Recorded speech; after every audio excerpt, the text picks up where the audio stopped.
Fala galera, ligado aqui no canal, Pedro Ferreira. Vamos para mais um vídeo aqui hoje, fazer hoje a parte 2 da prova que eu estava resolvendo na semana passada, da UFPR 2020, processo seletivo para 2021. E a gente hoje vai fazer, eu peço desculpa pelo barulho, porque hoje está um caos aqui, né? O Rio de Janeiro está sempre um caos, o Rio de Janeiro é um caos, mas hoje está um barulho grande. Então, qualquer vazamento de qualquer coisa, de latido de cachorro, de obra, de sei lá o que mais, eu peço desculpas, mas é o que tem para hoje. Infelizmente, como eu tenho que gravar, todo dia tá tendo isso, então no momento eu já desisti e falei, dane-se, vou gravar assim mesmo, é a vida. Lembrando que sempre que o e-mail de contato e o Instagram de contato é esse aqui, sendo que no Instagram e no canal que eu vou botar aqui na descrição, você tem o meu outro canal, que são canais onde eu posto coisas que eu vou tocando.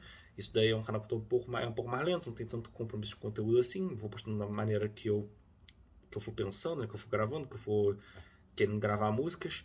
Mas por enquanto é isso, tá certo, galera? Não tem muito mistério, o contato tá aqui, né? Botei aqui. E quem quiser ser meu aluno, seja para aprender violão, seja para preparar para o vestibular, caso esteja com alguma dúvida, é só botar aqui, tá certo? Bom, então é isso, galera. Vamos agora pro vídeo. Eu vou aqui já botar agora na tela, né? A nossa parte 2. Lembrando que a parte 1 eu fiz da questão 1 até a questão 8. Então agora eu vou fazer da questão 9 até o final, né? Que é a questão 16. Lembrando que a primeira parte é uma parte auditiva, que eu não tinha tanto acesso, mas hoje a gente não vai ter esse problema porque é uma parte plenamente teórica que dá para resolver tudo só lendo. Então isso vai ser bem bom, espero que isso ajude vocês. Vamos embora. Começando pela questão 9, né? Uma das maneiras de se acrescentar interesse e variedade a uma peça musical é a utilização da mudança de tonalidade, ou modulação. O compositor é livre para modular para qualquer tonalidade, porém, algumas tonalidades se relacionam de perto com a tonalidade da tônica, fazendo com que a modulação entre essas tonalidades soe mais natural, mais fluente. Essas tonalidades apresentam os mesmos graus principais, tônica e dominante, da tonalidade relativa que a gente está fazendo, ou nenhuma ou poucas notas diferentes. Essas são chamadas de tons vizinhos. Quais são os tons vizinhos da tonalidade de Mi maior? Então, tons vizinhos, exatamente, esse termo tons vizinhos, eu acho até que está sendo utilizado errado na questão. Porque tons vizinhos não conta os relativos e os homônimos, que é o que ele está fazendo aqui. Conta só os tons que são realmente próximos do nosso tom que a gente está falando, né? Que a gente está tentando modular a partir de. Só que qual é a questão? Esse tom, essa questão tem muito a ver com o ciclo de quintas, né? E eu vou mostrar isso para vocês aqui no Sibelius, que é o software de partitura que eu utilizo também, estou começando a aprender MusicScore, mas eu uso mais Sibelius, eu me dou melhor. Mas isso é uma coisa que qualquer livro de teoria, qualquer recurso consegue fazer para mostrar para vocês, né? Você vai aqui em armadura de clave, tudo em Sol, né? E você vê aqui na clave de Sol, ó, Sol maior, Ré maior, Lá maior, Mi maior, Si maior, Fá sustenido maior, por quê? E aqui nas bemóis a mesma coisa, né? Mas por quê? Porque isso é o ciclo de quintas, né? Como se você estivesse indo... Porque qual é a quinta de Sol? É Ré. Qual é a quinta de Ré? É Lá. Qual é a quinta de Lá? É Mi. E cada um desses, conforme você vai fazendo, indo nesse sentido do ciclo das quintas, você vai aumentando em um sustenido. Ou no caso do bemol, né? Você vai indo em quartas, né? Se você quiser ir ascendentemente, né? E vai botando um ciclo, um bemol a cada vez que você vai fazendo isso daqui. Tá certo? Então o que seriam os tons vizinhos? São os tons que no ciclo das quintas você precisa, estão exatamente um lado do outro. Ou de outra maneira que você pode colocar é que você tem menos alterações possíveis na sua armadura de clave. Ou seja, só a adição de um símbolo ou a retirada de um símbolo. Vamos pegar um exemplo de Ré maior. Ré maior, quais seriam as tonalidades vizinhas? Seriam Lá maior e Sol maior. Por quê? Porque para Sol maior você tira um sustenido e para Lá maior você adiciona um sustenido. Então é uma mudança mínima, por isso que eles são vizinhos. Enquanto no Fá, por exemplo, quais seriam as tonalidades vizinhas? Seriam o Si bemol maior, porque você bota um bemol, ou o Dó maior, porque você tira um bemol, e aí fica a armadura de Dó maior. Né? As tonalidades vizinhas maiores, sempre lembrando que eu estou falando tudo de maior, né, no momento. Tá certo? Beleza, isto aqui visto, vamos ver o que ele está pedindo. Está pedindo quais são os tons vizinhos, na verdade os tons modulantes mais fáceis, né, de Mi maior. E é aquilo. O que ele está dizendo para a gente nessa frase? Essa frase que vem logo antes da pergunta é muito o que ele está pedindo, né? Essas tonalidades apresentam os mesmos graus principais, tônica e dominante. Ou seja, o que é esse grau que apresenta o mesmo grau principal, tônico e dominante? Isso quer dizer que é o homônimo. Ou seja, se está falando de Ré maior, o homônimo seria um Ré menor. Se está falando de Fá sustenido maior, o homônimo seria um Fá sustenido menor. Então, uma das coisas que a gente tem que ter é Mi menor. A alternativa que não tiver Mi menor já pode cortar. Então, a alternativa A não tem, a alternativa C não tem, já D, E e B tem. Então a gente já corta duas, logo de cara. E aí ele coloca ou nenhuma ou poucas notas diferentes. Ou nenhuma é o quê? É o relativo. Ou seja, tem as mesmas notas, mas começa, né, o centro tonal é outro. Então pensa Dó maior, Lá menor, né? Ré maior, Si menor. De Mi maior, qual seria o relativo? Lembrando que o relativo é sempre uma terça menor abaixo, ou o sexto grau da escala maior. Então, nesse caso, nós temos o quê? Nós temos Mi maior, então menos um tom e meio, ou seja, uma terça menor abaixo, Dó sustenido. Dó sustenido menor. Esse é um outro tom que a gente tem que ter. Então, beleza. Então, vamos ver. A gente tem Dó sustenido menor. Show. Aqui no B. No D e no E a gente não tem Dó sustenido menor. Então, a nossa resposta é a letra B. A gente já sabe disso. E para finalizar com toda a certeza do mundo, os tons que são vizinhos a Mi, né? Se a gente volta aqui no Sibelius, a gente vê que Mi maior, os tons vizinhos são Lá maior, que você tira um sustenido, e Si maior, que você coloca um sustenido. Então nós temos aqui Si maior e Lá maior, além de Mi menor e Dó sustenido menor, que a gente já tinha visto. Então é isso, resolvido essa questão. Vamos para a questão 10, que é uma questão bem... Eu achei muito louca essa questão. Se eu tivesse fazendo essa questão, eu não sei se acertaria não, tá? Sendo bem honesto com vocês. Mas vamos lá. Traz a seguinte em seu livro O Som e o Sentido, José Miguel Wisnik traz a seguinte afirmação. O som é o produto de uma sequência rapidíssima de impulsos e repousos, de impulsos e de quedas cíclicas desses impulsos, seguidas de sua reiteração. A onda sonora, vista como um microcosmo, contém sempre a partida e a contrapartida do movimento, num campo praticamente síncrono. Ou seja, é muita coisa que ele está falando aí sobre o som, né? Uma coisa bem complicada o jeito de falar, né? Com base nas informações citadas, é correto afirmar que as ondas sonoras são sempre microscópicas e síncronas. Em nenhum momento ele fala de microscopia aqui nessa coisa, então cortaria essa questão, uma questão quase de interpretação de texto, na verdade. Mas enfim, você tem que conhecer um pouco de som também, né? De as propriedades físicas do som. Todo tipo de movimento é sonoro desde que seja cíclico. Bom, isso aí sabendo das questões do som, não, porque você só começa a ter som, como a gente entende, a partir de 20 ciclos por segundo, né, que seriam uns 20 Hz. Então, sabe quando você gira um barbante, uma coisa, e aí com um peso na ponta, e se você gira muito rápido, começa a fazer um som? O que acontece? Se você está girando menos de 20 vezes por segundo, o negócio não vai sair som, porque o ciclo que você está fazendo ali é menos de 20 por segundo. A partir disso, você já começa a fazer som. Então, o que está acontecendo aqui? As ondas sonoras, todo tipo de movimento é sonoro desde que seja assim? Não, porque você pode movimentar ciclicamente, só que ficar abaixo desses 20 ciclos por segundo, e assim não fazer som. A onda sonora é composta por perfis energéticos complementares. Bom, de fato isso daí está sendo dito, né? Porque ele está dizendo que tem um impulso e uma queda cíclica desse impulso. Ou seja, você tem um evento e a resposta a esse evento complementar. Então, isso daí parece certo. Mas vamos lá. A sincronia das ondas sonoras implica ações e reações cíclicas. Essa é difícil de dizer, né? Porque, e assim, talvez seja a minha limitação nisso aqui. Mas um campo praticamente síncrono. Difícil, né? Porque está dizendo que o campo é praticamente síncrono, mas não quer dizer que a sincronia implique que as ações e as reações vão ser cíclicas. Só porque é síncrono, está acontecendo ao mesmo tempo, não quer dizer que você vai ser cíclico, sabe? Você pode ter uma sincronia e essa sincronia não se repetir. Então, acho que não é menos certa do que a C, que é o nosso gabarito, tá? Já deixo de spoiler aqui. Impulsos e repousos rapidíssimos são sempre repetitivos. Bom, isso daí a gente sabe pelas propriedades do som. Não. Impulso e um repouso rapidíssimo não precisa repetir necessariamente. Você pode ter um som, um pico e acabou. Não repete. Então eu diria que a C é mais certa, mas seria bem difícil de fazer essa questão se tivesse feito assim, sem saber o gabarito.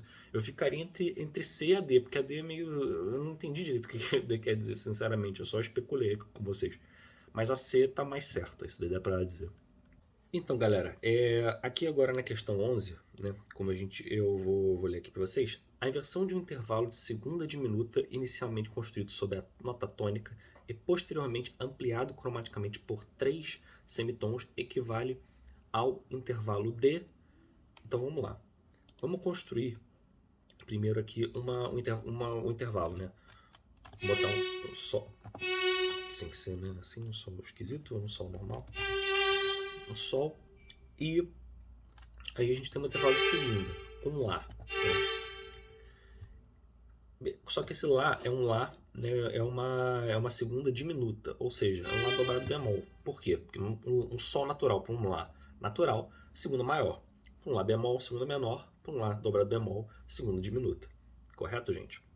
Perfeito. Então, agora a gente tem que inverter esse intervalo. Né? Esse intervalo vai ser invertido e depois vai ser ampliado cromaticamente em 3 semitons. Lembrando que inversão de intervalo é quando, por exemplo, vamos pegar aqui uma quinta, vamos fazer uma quinta, Dó e Sol. Quando a gente inverte esse intervalo, ele vira uma quarta, né? Por quê? Porque você tem sempre esse jogo de 9, né? Que as quintas viram quartas quando invertidas, as terças viram sextas e as segundas viram sétimas. E o maior vira menor, o aumentado vira diminuto. E o justo continua justo. Então, é assim que se faz. Se vocês quiserem uma aula específica disso, fala, porque isso é uma coisa que tem que explicar especificamente, senão fica um pouco difícil, né? De entender. Assim, ir minuciosamente no negócio. Mas o racional é esse. E a gente tem isso aqui, né? Então a gente já sabe que vai ser uma sétima, alguma espécie de sétima, porque o intervalo invertido de uma segunda é sempre uma sétima. Então, né, seria isso aqui. Só que ele quer ampliar essa sétima em 3 semitons cromaticamente. Então, vamos voltar aqui para o nosso coisa. Se a gente quisesse ampliar essa segunda cromaticamente em 3 semitons, né, a gente está aqui. Então, a nossa tônica e a nossa segunda diminuta. A gente quer ampliar ela cromaticamente em 3 semitons. Então, de segunda diminuta, ela vai para a segunda menor, um semitom. De segunda menor, ela vai para a segunda maior, mais um semitom. E de segunda maior, ela vai para a segunda aumentada, mais um semitom. Então, esse Si dobrado bemol viraria quer dizer, esse Lá dobrado bemol viraria um Lá sustenido, correto? E aí, quando a gente inverter, a gente vai ter isso aqui, que é o intervalo que a gente precisa ter, que é uma sétima, beleza? Só que de Sol para Lá sustenido, quanto você tem? Você tem 1,5 tom. Então, se a sétima maior é meio tom, se a sétima menor é 1 tom, então a sétima diminuta é 1,5 tom. E por isso, o gabarito da nossa questão é a letra A, sétima diminuta. Correto? Beleza. Espero que tenha ficado claro. Qualquer dúvida, bota nos comentários, tá, gente? Segundo Bennett, na questão 12, né? Segundo Bennett, o gênero musical criado por Franz Liszt é utilizado por diversos outros compositores, é uma obra para orquestra em um só movimento. Tal como a abertura de concerto, este gênero também apresenta sentido descritivo, mas é geralmente mais longo e de construção mais livre. Na concepção de Liszt, nesse gênero musical, a forma musical seria extraída do padrão das ideias ou eventos que a engendram. Qual é esse gênero musical? Isso é uma questão de cultura geral de música erudita, né? Você tem que conhecer os gêneros. Então não tem muito o que fazer. Essa daqui é o que se faz nisso a resposta correta é poema sinfônico. Correto, gente? Não tem muito que eu possa dizer sem ser tipo, poxa, essa daí você tem que conhecer música clássica. Porque, assim, você consegue matar que não é suíte barroca por causa das datas do compositor, se você souber isso. Drama musical também é difícil pela descrição que está sendo dita ali, não é exatamente isso, né? E aí, sincronizando sinfonia e concerto grosso, se você sabe essas duas, você poderia matar. Mas essa daí é realmente uma questão de cultura geral, não tem muito o que fazer. Enfim. No livro Pequena História da Música Popular Brasileira, José Ramos Tinhorão cita o carimbó como o equivalente amazônico das mesmas rodas de batuque crioulo-africanas, responsáveis pelo samba de roda carioca, baiano, cearense e paulista, pelo tambor de crioula maranhense, pelo bambelô rio-grandense do norte, pelo coco alagoano pernambucano e, finalmente, pelo jongo e caxambu da área comum de cultura do café do Vale do Paraíba, paulista e fluminense. A mistura do carimbó com o instrumental básico do choro carioca criou um gênero popular que teve seu auge no último quarto do século XX, com grande sucesso na Europa dos anos 80 e em filmes de Hollywood na década de 90. Qual é o nome desse gênero musical? Bom, gente, essa é agora uma questão de cultura popular, de cultura geral, mas de música popular, não de música erudita.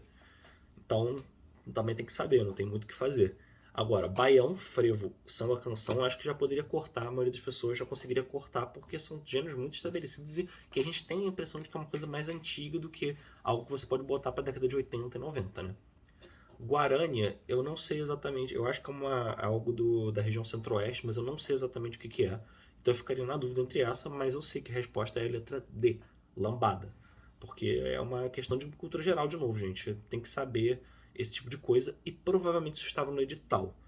Ah, você tem que saber de música popular, gênero, não sei o que mais. Isso está no edital. Não, isso nunca vem do nada, eles nunca não avisam. Sempre tem alguma coisa, sacou?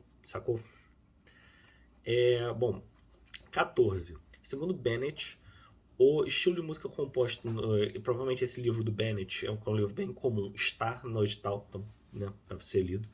O estilo de música composto no último quarto do século XVIII por compositores como Joseph Haydn e Mozart apresenta características que se estabeleceram como as principais do estilo clássico.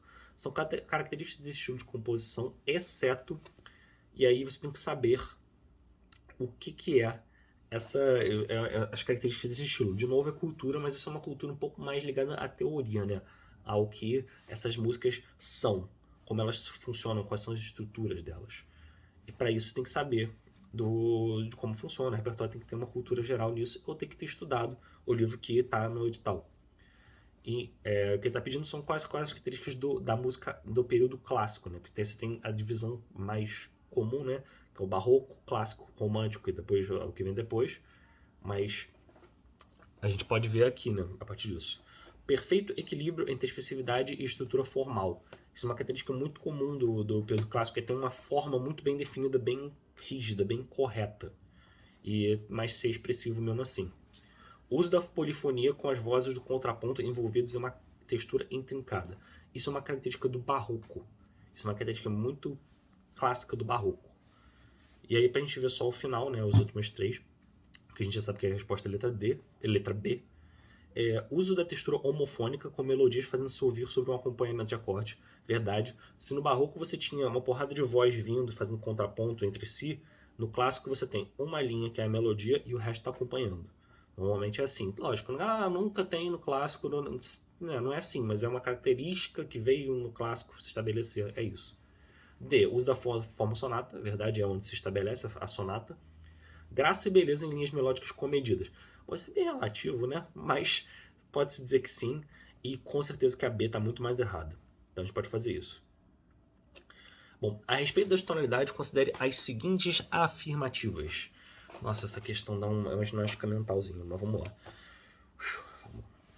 A tonalidade de Mi menor é a relativa da tonalidade maior que se escreve com uma armadura de clave de um sustenido transposta ascendentemente por um intervalo de terça maior. Bom, vamos lá. A armadura de clave de um sustenido, qual é? É a de Sol maior, correto? Então, se a gente tem Sol maior, beleza, transposta ascendentemente por uma terça maior, ou seja, é Sol, uma segunda maior. Lá, uma terça maior, Si. Então, eu teria que ter a armadura de clave de Si maior. E está dizendo que Mi menor é a relativa dessa tonalidade de Si maior. Não é. Não é porque uma terça, como a gente já falou, né, nesse vídeo, o relativo é sempre uma terça menor da nossa tonalidade maior. Se Si maior é a nossa tonalidade maior, qual é a nossa relativa menor? Sol sustenido menor. Então, a 1 está errada. A tonalidade maior que se escreve com uma armadura de clave de 2 bemols, ou seja, si bemol maior, né? É a relativa da tonalidade de Mi menor transposta descendentemente no intervalo de terça menor. Ou seja, de Mi menor a gente teria que ir para Dó sustenido menor. Só que Dó sustenido menor, a relativa de Dó sustenido menor é Mi maior, não Si bemol maior. Então isso está errado também. 3. A tonalidade menor que se escreve com uma armadura de clave de 2 sustenidos é a relativa da tonalidade de Sol maior transposta ascendentemente por um intervalo de terça maior. Ou seja, Sol maior transpõe ascendentemente. Si maior. Beleza? E aí a tonalidade menor que se escreve com armadura de clave de 2 sustenidos é a relativa da tonalidade de Sol maior transposta é a tonalidade menor de 2 sustenidos. Então, essa é uma pegadinha, né? Porque a tonalidade menor que se escreve com 2 sustenidos é o quê? É Si menor. E aí ele bota, é a relativa da tonalidade de Sol maior transposta ascendentemente por um intervalo de terça maior, que como a gente já viu, Si maior. Então, Si menor e Si maior. Só que elas não são relativas, elas são homônimas. Então, o relativo de Si maior seria Sol sustenido menor, e a relativo maior de Si menor seria Ré maior. Então, essa tá errada, mas ela uma pegadinha que quase me pegou quando eu estava resolvendo isso antes de preparar isso aqui, né? Mas ela é homônima, não relativa. E, finalmente, a 4, a tonalidade de Dó maior é a relativa da tonalidade menor, que é a subdominante menor de Mi menor. O que seria a subdominante? A subdominante ela é tradicionalmente o 4º grau da escala. Então, em Mi menor, qual é o subdominante menor? Lá menor, né? Porque é o 4º grau da escala de Mi menor. E Lá menor é, de fato, o relativo menor de Dó maior. Então, a 4 está correta e é a única correta, por isso a nossa resposta é a letra A. E, finalmente, outra coisa que é uma ginástica mental, mas essa eu já me preparei, fiz um arquivo no Cibet para a gente já ficar mais fácil para a gente ver. A nota da primeira linha da clave de Dó na terceira linha equivale a... Vamos lá. Nota da primeira linha da clave de Sol na segunda linha transposta uma terça abaixo. Então, vamos abrir aqui o meu arquivo para ajudar a gente. Então, a nota que a gente tem é essa aqui, né? Esse Fá. Porque é a nota da primeira linha da clave de Dó de terceira linha. Ou seja, clave de Dó de terceira linha, né? Aqui é o Dó marcado na terceira linha. E a primeira linha representa esse Fá. Ok. Letra A é nota do terceiro espaço, letra A, desculpa, nota da primeira linha da clave de Sol na segunda linha, transposta uma terça abaixo. Ou seja, seria isso aqui, né? Na primeira linha, uma terça abaixo seria isso aqui, que é um Dó. Então tá errada a letra A. Show. Letra B, nota do terceiro espaço suplementar superior da clave de Fá de quarta linha, transposta uma terça acima. Ou seja, clave de Fá de quarta linha seria essa daqui, né? Tá aqui. E ela transposta do terceiro espaço suplementar. Primeiro espaço suplementar, segundo espaço suplementar superior, terceiro. E aí tá dizendo pra gente transpor uma terça acima. Seria isso aqui, que é um Lá, não é um Fá. Então tá errado também. Depois a gente vem aqui, a nota da segunda linha suplementar inferior da clave de Dó na segunda linha, transposta uma terça abaixo. Ou seja, segunda linha suplementar inferior, que seria isso aqui, né? Primeira linha, segunda linha, transposta uma terça abaixo nessa clave aqui. Também conhecida como clave de mezzo-soprano, se minha memória não me falha. Então, isso aqui seria um Si, gente. Eu tô passando aqui rápido, tipo, qual é essa nota? Mas você pode parar o vídeo e ver aos poucos, mas é só para agilizar pra gente, porque precisa não ficar contando aqui. Isso aqui é um Si, correto? Posso até ter errado, mas certamente não vou errar a resposta. Beleza? E aí, para encerrar aqui, né, a letra D, nota do segundo espaço suplementar inferior da clave de Fá na terceira linha, transposta uma terça acima. Ou seja, segunda nota, desculpa, do segundo espaço suplementar. Então, aqui é o primeiro espaço, aqui é o segundo. Transpõe uma terça sim. E sendo que isso aqui pode enganar a pessoa que está achando que é uma clave de Fá só. Porque a pessoa que acha que isso aqui é uma clave de Fá, isso aqui é um Fá. Mas não é o caso. Bom, é porque isso aqui é uma clave de Fá na terceira linha, não uma clave de Fá tradicional que é na quarta. Então, esse aqui não é um Fá, esse aqui é um Lá. Correto? E aí, finalmente, letra E, que é nota da terceira linha da clave de Dó, na quarta linha, transposta uma terça abaixo. Ou seja, nota da terceira linha numa clave de Dó de quarta linha, que é essa daqui, também conhecida como clave de tenor, transposta uma terça abaixo, uma terça abaixo. Então, a gente vê que isso aqui é um Fá, né? Porque eu vou fazer nota por nota. Se aqui é o Dó, como marcado pela nossa clave, Si, Lá, Sol, Fá. Inclusive é o mesmo Fá em altura desse daqui. Então, essa é a nossa resposta. A resposta é, enquanto eu fiz aqui besteira, a resposta é letra E. Nota da terceira linha da clave de Dó, na quarta linha transposta uma terça abaixo. Beleza, galera? Então é isso. Muito obrigado por vocês terem visto. Bota qualquer dúvida aqui embaixo, porque eu sei que teve umas questões que foram meio complicadas aqui. O e-mail para contato já está aqui, né, comigo. Meus cachorros estão dizendo tchau. Então, bota aqui, né, o que vocês querem. Falem, mandem para esse e-mail, ou sigam lá no Instagram. E é isso. Bota aqui se vocês querem mais alguma prova de alguma coisa, se vocês querem algum conteúdo específico. E segue os canais que estão ali. Tá certo, galera? Valeu!